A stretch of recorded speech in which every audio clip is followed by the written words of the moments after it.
Hello বন্ধুরা, তো এখানে দেখো শস্য না সরি মূলা শাক বেছে রেখেছি। তো মূলা নিয়েছিলাম, ওগুলোকে অল্প শাক করে নেব ভাবছি। তো লোট্টা মাছ আর ট্যাংরা মাছ আগেই ছিল, ওগুলি কাটাও হয়ে গেছে।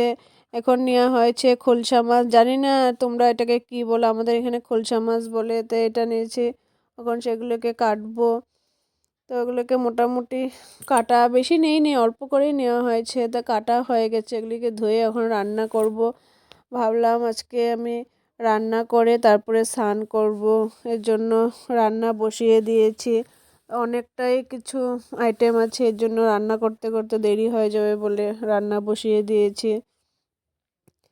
তো দেখো আমার রান্না মোটামুটি কমপ্লিট হয়ে গেছে। তো কি কি রান্না করলাম তোমাদের কাছে শেয়ার করছি। মূলো শাক বানিয়েছি, আর ডাল বানিয়েছি, এদিকে লোট্টা মাছ বানিয়েছি, ট্যাংরা মাছ অল্প ভাজি করেছি, আর ওই যে খোলসা মাছটা